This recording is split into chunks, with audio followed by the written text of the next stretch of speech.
we are going to talk to Becky Vieira all about her new book and also get to a lot of your guys' questions because there were so many questions about postpartum. I know that a lot of you are in the thick of it, so just know that you're supported and that you're loved, and we're going to get some great advice from Becky all about the postpartum period and also answer the questions that you guys had just about how long postpartum period lasts, what even that means, and just about postpartum depression, postpartum anxiety. And I'm looking forward to chatting with Becky about that. And we'll make sure to link her book in the newsletter. And we will start this conversation as soon as she requests to join. And we'll get right to it. There were so many questions. I'm so happy and really excited to get to a lot of them. And I feel all of you that are in the postpartum phase. My youngest just turned 1, so I feel like we're kind of on the other side of it now. And it's different for everybody though, so it's not. Hello. Hi, how are you? I'm great. How are you? I'm good. Happy anniversary. Oh, thanks. Thank you so much. We just spent it was literally my first night away from my girls in 3, actually ever, because, we went from being pregnant to having my daughter in COVID and then having another one. So it was literally the first time that we were away from them. It was wild, but it was How great. did it feel? It was, I am so grateful to have my family nearby and also just have them in such good hands. So I felt so calm and at ease, and it was also a relatively close location that we went to. So it was really nice. It was so great, and a great first little experience of that. In the water of some alone time. Exactly. Everybody's always how is are your kids really attached? Do they have healthy attachment? I'm they have very healthy attachment. I don't. They're good. Good for you. It's so important. I think that's a great example of the types of things we tend to not do for ourselves because of the mom guilt. I know. So it is so important. We have to keep nurturing all of our relationships, especially with our partners. So no, that's definitely. Oh, thank you. That's definitely so important. And, with friends, with partners, and even just for yourself, which is one of the reasons I'm so happy to be chatting with you and talking about your new book, which when I heard about the title of your book, I was so bold. You did not even it's enough about the baby and talking about the baby, because there's now such awareness being spread about, yes, the baby's amazing, it's so beautiful, and everybody asks about the baby, which is great. And also let's also focus on the mom and the fact that that's a really transformative experience. Before we get into all of the questions and also the book, can you just talk a little bit about what made you want to write the book and kind of the spark for that? My experience as a new mom was not unlike a lot of others, but I didn't know that. Motherhood is so hard. People tell you it's hard, but I felt like they were lying by omission. It is, you're so much more tired. It's so much more emotionally draining. It's so much better. It's all of these things.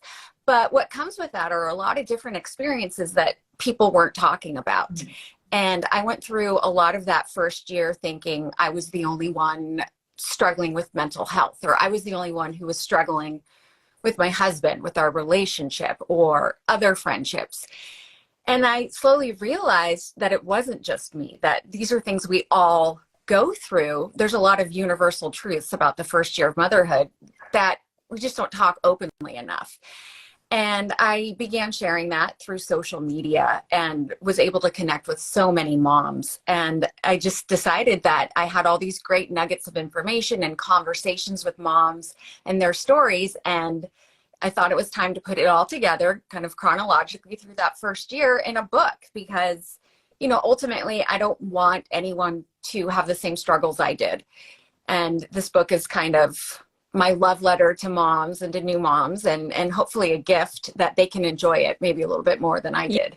Yeah, I mean, I love that there's, that you have that goal of letting moms know that they're not alone in that journey, because especially I remember when I had my first daughter, there was so much isolation going on Yeah. because it was like the height of COVID. And then on top of it, you hear so much about all the stuff to get for your baby to make sure you're prepared for a newborn and for breastfeeding and whatever your feeding journey is and the care. And then there's so much of the postpartum experience for us as women that you don't really hear that much about. You kind of hear, for me, I kind of had heard of postpartum depression and, that being something that was, really extreme and very scary.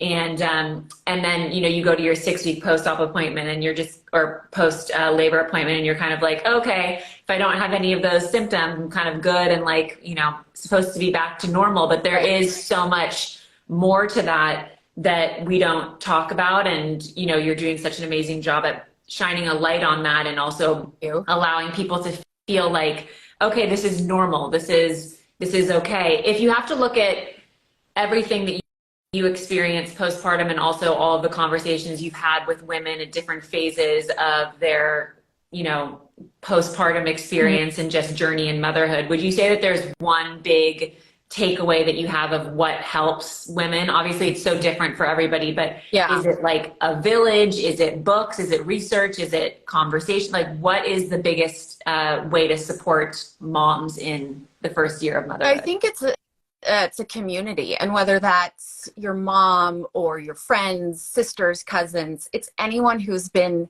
in your situation before you. Mm-hmm. For me, I had friends who had had babies before me, but again, they didn't have postpartum depression, or they didn't talk about some of these things. And once I started connecting with moms on social media, who I like to say were in the trenches with me, we were at the same stage. Mm-hmm. It's just a gift. It's a gift to have someone you could pick up the phone and text and say, oh, my husband's driving me crazy right now. What's going on? Or this baby hasn't pooped in 2 days. And just having that support, but having someone understand and just listen. And, I've been there. Same, me too. I think it's so important to have that. Yeah, I mean, I think that every mom has a group chat, it feels like, of other moms that they are texting, whether it's, feeling like you're challenged in your relationship or with your family or with your baby or with other kids or, your work. Like, there's so many different things that come up, that having that village and community of other moms, no matter what the kind of phase is of motherhood. It could be like your kid's 4 years old and they have a rash and you want to know about that. Or it could be that you have a newborn and you want to know about cramps or hot flashes or, being starving while you're breastfeeding, like all these different things that I feel like that is such a big part of the postpartum experience. And also being as successful in that experience and in that time frame as you possibly can is setting yourself up for success with a support system and with a village that will be there for you. When it comes to postpartum period, we had people asking, like, what is described as the postpartum period? I've been doing these interviews for a couple years now and had, so many amazing conversations with the BDA Baby series and so many different people that are in this space. And everybody seems to have a different view of, like, you're forever postpartum. Maybe it's the first year that you're postpartum, 6 months that you're postpartum. What have you kind of come up with as being the postpartum period? Forever. You look at your life, for me, when there's two parts. It's separated before my son was born and after, because everything has changed and it's different. It's better. I'm someone's mom. My whole perspective on everything has changed. And I think it's something that is just deep within us, and it makes us a new person, a new version of ourselves. So I look at it, everything that happens since he was born is postpartum. But I think if you want to look at the physical aspects, kind of going through it, getting settled in all the areas in your life, it's generally about a year. I'd say, for some of us 2, 3 years, but I don't think there's really any limit to how you define it. I think it's different for everyone. I have certain friends who were ready to go back to work and jump into things and felt that their life just merged seamlessly with motherhood. And so maybe they just looked at it like a smaller amount of time. For me, it was a lot longer. Right. And I think it's just important to let everyone know that it's different for all of us. And we don't have to be beholden to a date on a calendar. It's whatever you feel. Yeah, I think that the most daunting part I've found, and based on people's questions that wrote in for you, it seemed like people who are in the thick of the postpartum experience or about to enter the postpartum experience of, just having had a baby is really looking at an end time of when am I going to feel like myself again? Yeah. When am I going to feel back in my body? When am I going to feel like myself emotionally, spiritually, physically, in my relationship, in my friendships, in my work life? And all of those are obviously so different for everybody. And do you have any kind of calming words or tips for people who are wondering when they're going to feel like themselves again? Yes. I actually talk about this in the book because I call it the light at the end of the tunnel. We all want to know. I remember hearing about the 100 days of darkness, this whole theory that the first 100 days are the hardest. And I had that on my calendar and I was thinking, okay, day 101, all of a sudden magically he'll sleep and all these great things will happen. It didn't happen like that for me. And looking back and trying to pinpoint exactly when it happened is hard. But I do remember certain moments where I looked around and thought, I'm happy. This is great. We're doing well. When he was 7 months, I remember we went to Disneyland and it was just so well, he was in a carrier. It was wonderful. We did make the mistake of going on May 4th, which was the Star Wars day. Yeah, don't do that. We didn't, don't do that. But I remember looking at my husband and saying, this is it. This is what we wanted. This is the baby and the family, and we're out doing it. But of course, it's one step forward, two back sometimes. So knowing though, when that happened, knowing that we were working toward something, I'd say definitely by the end of the first year, I felt like myself again. And that's even with severe postpartum depression. I really was starting to look in the mirror and see myself again. So that's why I kind of say that whole first year, just go easy on yourself. It's so important to know that it is coming, and I promise it's coming, and it's coming for all of us, but just give yourself grace, which I know is hard when it's 3 a.m. and you're up with a screaming baby and you've slept 3 hours. But try to look at maybe that 1 year mark. I always say, we can do anything for a month. We can do anything for 2 months. Just get month through month and know that at the very least, by the end of that first year, it's going to be different because you're going to be a mother to a completely different child. Yeah, for sure. And I also think it's like, that you talk a lot about in your book about body image and also just like body after baby. There's, so much talk about that. I remember even when I was in high school, just this conversation all the time when it comes to the subject of body image. A lot of that is, the bounce back culture, especially that we have here in America of, hurry up and get back to the way that you looked before you had a baby. Obviously, I've had 2 kids and I know that takes time and also patience. And I think that there were so many questions, and also, you touch on this a lot with everything that your body goes through during pregnancy and, delivering a baby. And then of course the postpartum healing period. People want to know, like, when am I going to feel like I'm going to be back in my body? How is my body going to change? Is my body forever going to be different? I always, like, a couple of my girlfriends who don't have kids yet recently said to me when my daughter just turned 1, like 2 weeks ago, they said, how long did it take for you to feel like your body was back to the way that it was before you had kids? And I was like, well, it took me, a certain amount of months to like maybe fit back in my jeans, but you feel different. There are certain parts of your body that are just different. Like they're just like, you feel different. your boobs are different if you've been breastfeeding.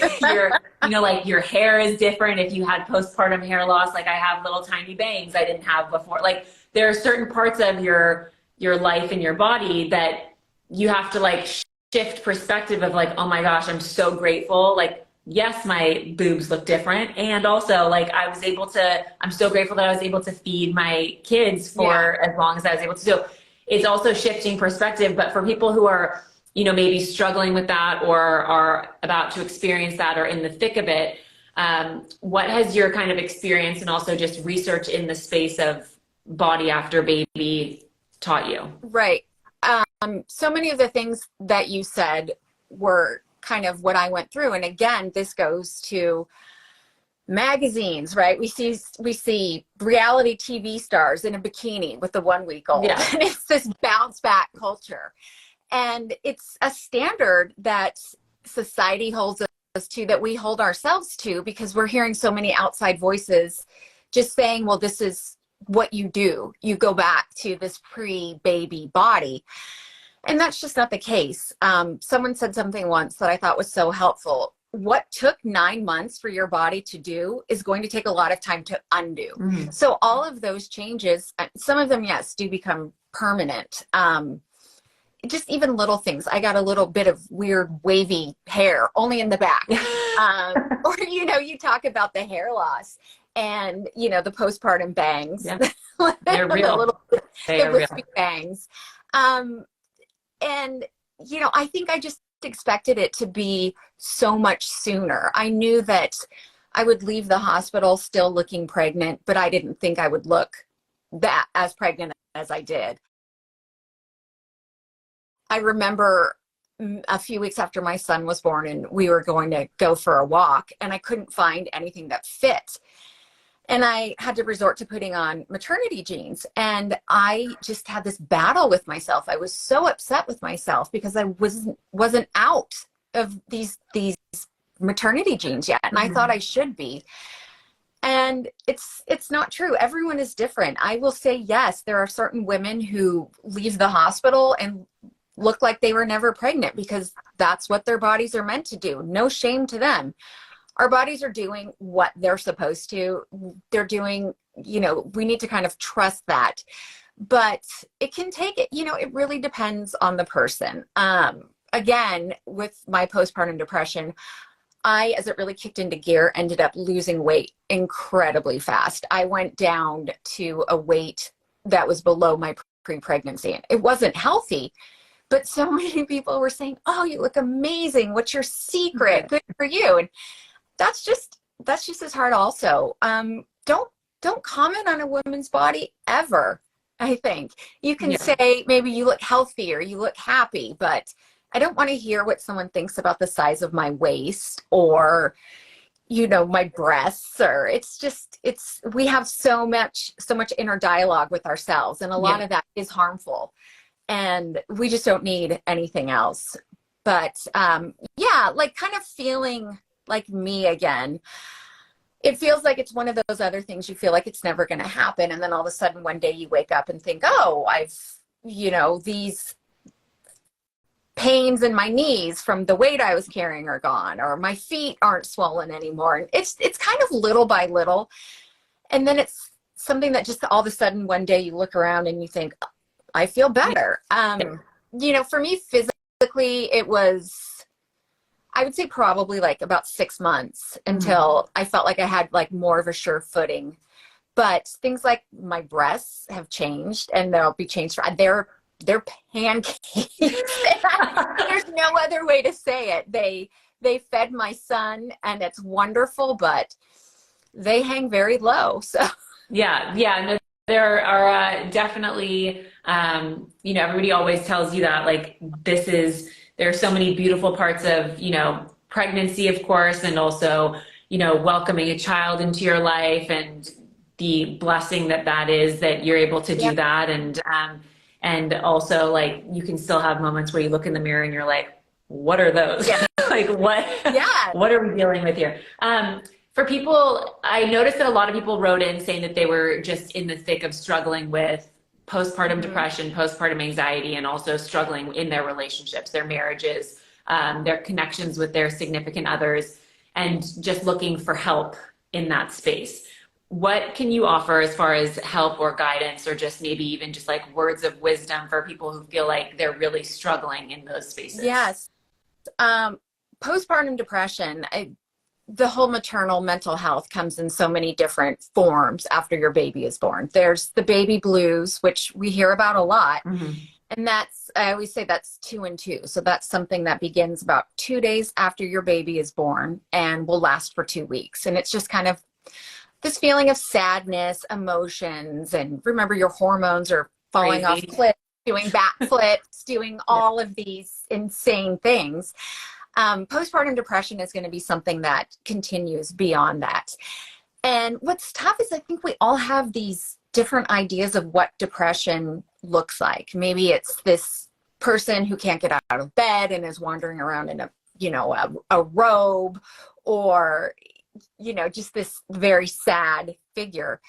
I had a child. I had to get up every day. I had to take care of him. I was showering, and people thought I was fine. And I wasn't on the inside. And postpartum depression, it takes so many different forms, and you get handed this brochure when you leave the hospital, and it's, look for these signs.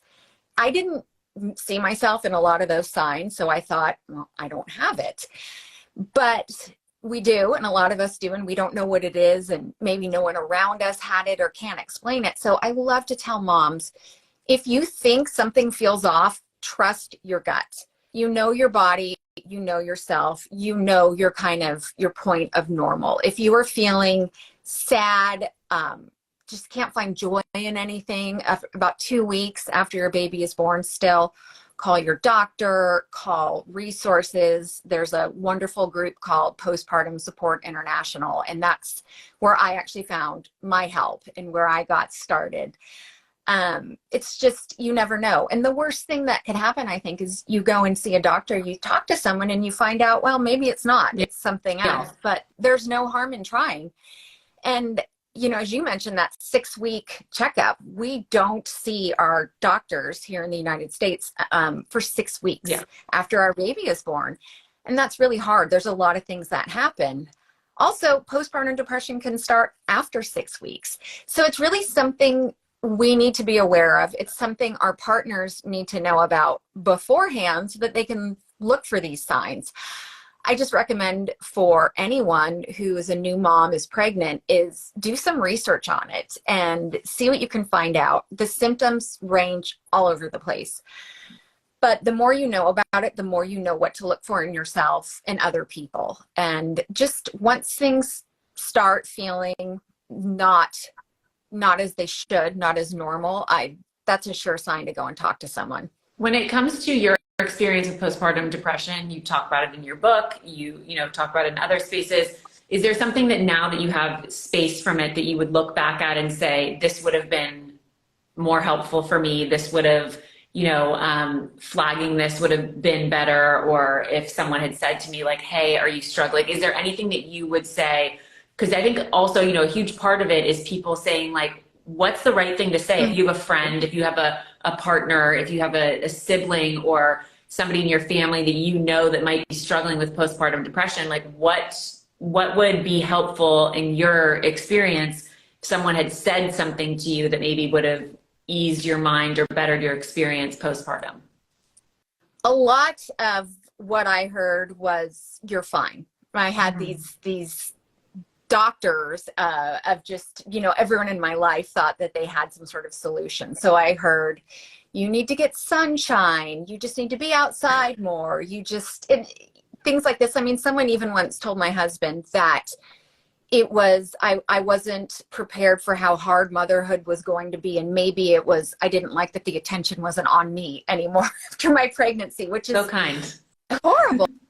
Yeah. I think the one thing that would have helped is if people didn't try to kind of speak above their level and give advice above their level. In our society, people want to fix things. I think it's very hard for us to have someone come to us and say, I have X, Y, and Z problems.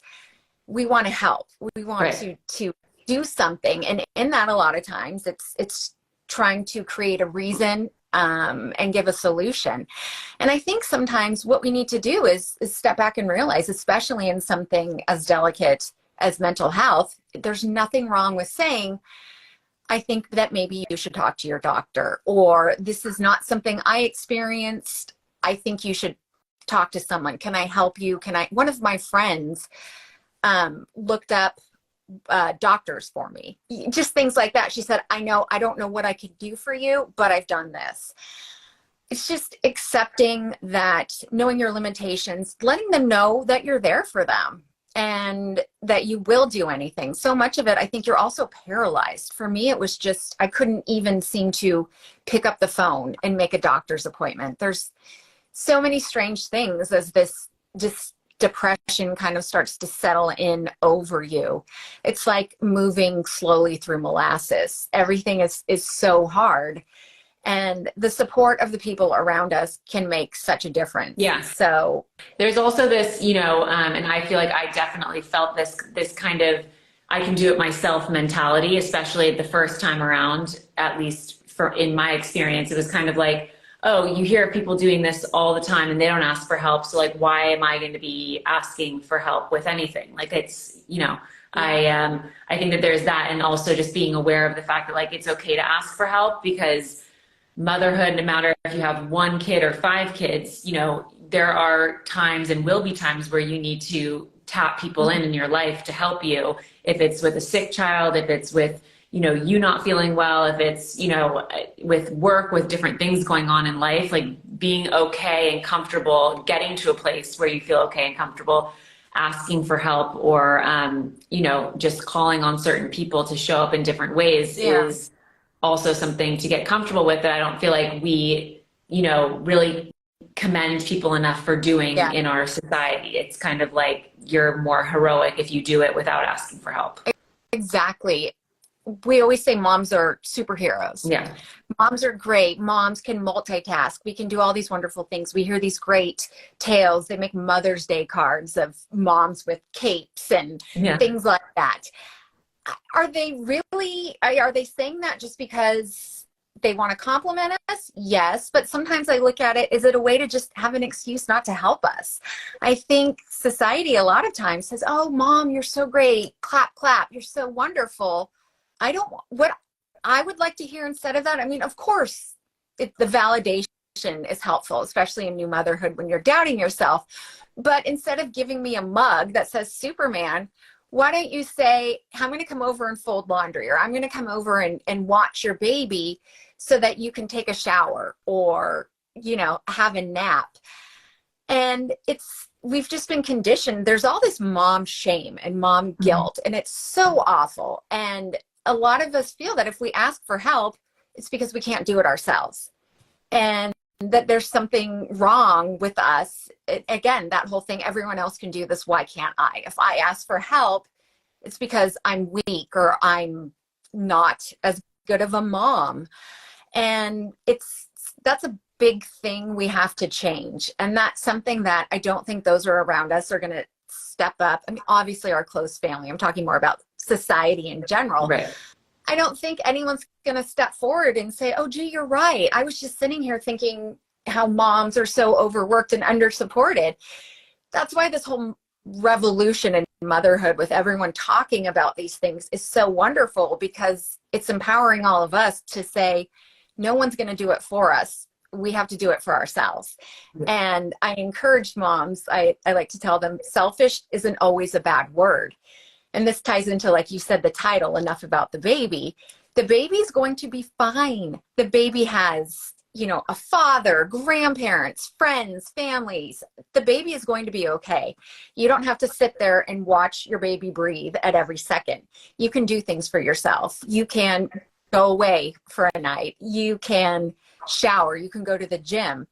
And as a matter of fact, you should do these things, because that is feeding you. And the stronger you are, the happier you are, that's going to reflect, your child's going to see that, your child's going to feel that, and you're going to be a better mom. Yeah. So I do think we need to just take ownership of this. And if people want to call it selfish, I say wear it with pride. Let's be selfish. There's the mom matters so much. And instead of looking at us as just this vessel who brought the baby into the world and, you know, great, good job, but can I hold the baby and let her do all the hard work? It's got to stop. Yeah. It's got to stop. I mean, so many of us work, we do, you know, just activities with kids and driving them. And there's so much that goes into motherhood. And we're still working on this idea of being mothers, you know, in the 50s who stayed home all day and had time. I've worked from home. I stay home a lot of days. There's not even time, even with that. So we really have to just step up and demand it. Yeah. No, I mean, I think that, and obviously you're doing such great work with really continuing that conversation and also bringing awareness, and especially with the amazing title that of your book is just, it's clever, it's approachable, and also it's really relatable, I think, for so many people who, you know, are either in the thick of it or know someone who is, and want somebody to say that to them. Yes. So you matter too. Yeah. And it's okay. Like, yeah. And it's okay to, you know, focus on yourself and also to matter. So I think that, I'm really grateful you took the time today. The last thing I just want to ask, I know that you just mentioned a great resource for postpartum depression, but when it comes to really great resources for people who are in the kind of thick of postpartum experience and needing help in a variety of different spaces, what are the best resources that you would give to people at that time? Yeah. There's a woman, Karen Kleinman. She's written a lot of fantastic books about postpartum depression. And a lot of them aren't these very daunting, scary things to read. She's a wonderful resource. Postpartum Support International that I mentioned, their website, again, full of resources, hotlines. What I love about them is you can put your address in and it'll dial it down to your county and give you the name of a person who represents your county, and they can send you names of doctors. They can help you look at your insurance, who you can work with. And it's, again, that was where I went. And there's a lot of really helpful accounts on social media. Yeah. That for me was so wonderful because it was another mother I could look at and see myself in her and hear her story. So there's a lot of those on there. You can search under hashtags. I can link some of my favorites in my stories. There's just a lot out there, and we're so fortunate because of that. We just, unfortunately, sometimes the hardest part is just making that first step. Yeah. So, no, I think it's, we'll definitely make sure to link the people that you, or the accounts that you follow, resources that you follow, that you would advise, just to give resources to people, because I think that there, you know, great things about social media, and there are also really challenging things about social media, and being able to be directed to the better accounts or better information to, you know, look at and digest is really important and really helpful. So thank you so much for your time today, and congratulations on your book and everything that you're doing. And it's so helpful and so needed. So thank you so much. Thank you for having me on. Okay, bye. Bye.